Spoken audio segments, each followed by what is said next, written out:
Congress party से इस्तीफा देने के बाद निष्कासित किए गए संजय निरुपम ने बड़ा हमला बोला है। निरुपम ने एक प्रेस कॉन्फ्रेंस में कहा कि कांग्रेस पूरी तरह से दिशाहीन हो चुकी है, यह एक बिखरी हुई पार्टी है।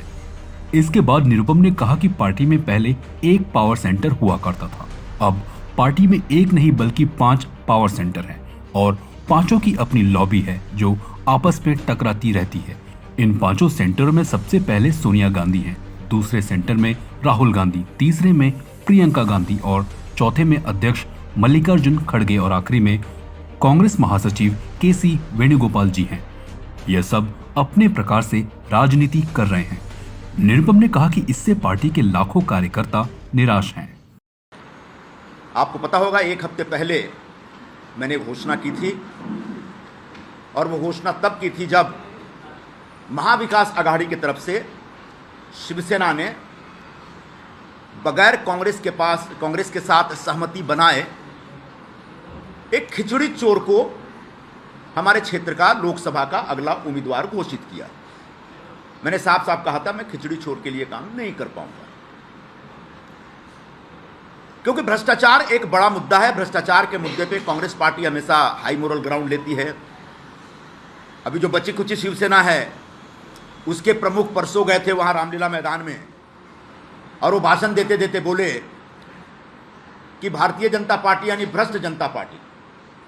तो भ्रष्टाचार अगर आपका इतना बड़ा मुद्दा है तो जिस व्यक्ति के खिलाफ ईडी का केस लगा है, जिस व्यक्ति के ऊपर खिचड़ी चोरी का आरोप है, जिस व्यक्ति ने सप्लायर से 1,60,00,000 की दलाली ली है बाई चेक, वो उसको आप किस मुंह से उम्मीदवार बनाते हैं? मैंने यही मुद्दा खड़ा किया था और मुझे लगा था कि मेरी पार्टी जो दिन रात भ्रष्टाचार के मुद्दे पे सभी लोगों को नसीहतें देती रहती है, शायद इस विषय को समझेगी, लेकिन मेरी पार्टी ने भी नहीं समझा। और इसलिए मैंने कल घोषणा की थी, जब मुझे पता चला कि ये कोई एक्शन लेने का मूड, स्टेशनरी वेस्ट कर रहे हो, मैं कल सब अनाउंसमेंट कर दूंगा।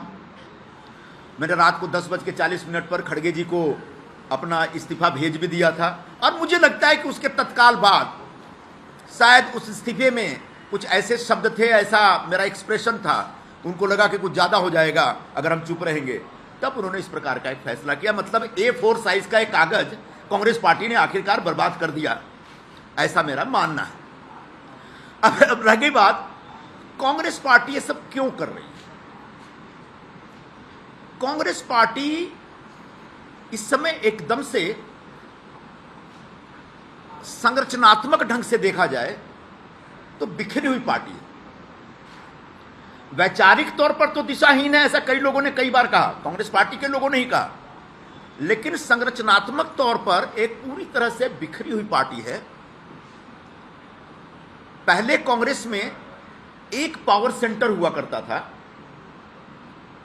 और उसका एक कॉकस होता था, उसके एक कोटरी होते थे, दरबारी होते थे और उसके खिलाफ बाकी लोग लड़ते रहते थे या संघर्ष करते रहते थे।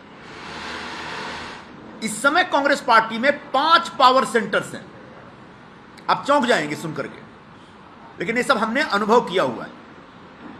अब पूछेंगे 5 पावर सेंटर कौन कौन से हैं, और पांचों के अपने कॉकस है, पांचों की अपनी लॉबी है और पांचों की जो लॉबी है वो आपस में टकराती रहती है, एक दूसरे को मारने में लगी रहती है।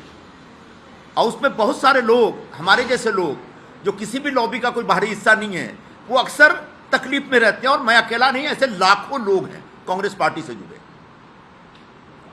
तो जो 5 पावर सेंटर है उसमें सबसे पहले तो परमादरणीय सोनिया गांधी जी का एक पावर सेंटर है, उनके आसपास के लोग हैं। दूसरे आदरणीय राहुल गांधी जी का भी एक अपना पावर सेंटर है, उनके आसपास भी एक कोठरी है जो अपनी दुकान चलाता रहता है। फिर बहन जी की भी एक अपनी कोठरी है, वो अपने ढंग से एक्सर्ट करती रहती हैं, अपना पावर एक्सर्ट करती रहती हैं। अध्यक्ष महोदय हैं, उनका भी एक पावर सेंटर बन गया है। उनके आसपास जो लोग हैं वहां तो ऐसे ऐसे लोग हैं जिनके पास कोई राजनीतिक अनुभव नहीं, कोई राजनीतिक आधार नहीं, अचानक उनके साथ जुड़ के वो हाईकमान बन गए और इस तरह की बातें करते, इस तरह की भाषा का इस्तेमाल करते जो मैं आपके सामने यहां प्रस्तुत नहीं कर सकता। और आखिरी एक जो पावर सेंटर है जनरल सेक्रेटरी ऑर्गेनाइजेशन का, वेणुगोपाल जी का, वो भी एक पावर सेंटर बना हुआ है भाई। वो भी अपने ढंग से अपनी राजनीति करते रहते हैं। जब हिंदी बोलते समझ में नहीं आता, अंग्रेजी बोलते समझ में नहीं आता, मलयाली हमको समझ में ही नहीं आता है।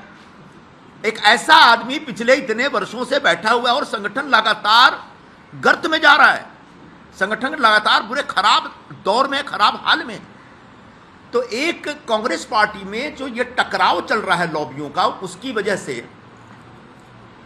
कांग्रेस के बाकी राज्यों में बैठे जो लीडरशिप है, जो मेरिटोरियस लोग हैं, जो योग्य लोग हैं, उन लोगों का कष्ट बढ़ता चला जा रहा है। और मैं पिछले 4-5 वर्षों में इसको बड़ी गंभीरता से मैंने महसूस किया है, लेकिन मैं धीरज रख रहा था। आखिरकार धीरज टूट गया, बांध टूटा धीरज का, और उसके बाद जो सामने आया वो सब आपके समक्ष है। तो ये जो वैचारिक स्तर पर जो एक द्वंद्व चल रहा है पार्टी में, उसकी वजह से बड़े पैमाने पर कार्यकर्ताओं के अंदर एक निराशा और नाराजगी बनी हुई है। और अगर यूं ही चलता रहा तो आगे जाकर धीरे धीरे बहुत कुछ खत्म हो जाएगा, बिगड़ जाएगा, मुझे ऐसा लग रहा है। CEN न्यूज, देश प्रदेश की ताजा तरीन खबरों के लिए CEN न्यूज को सब्सक्राइब करें और रहें पल पल की खबर से हर पल बाखबर।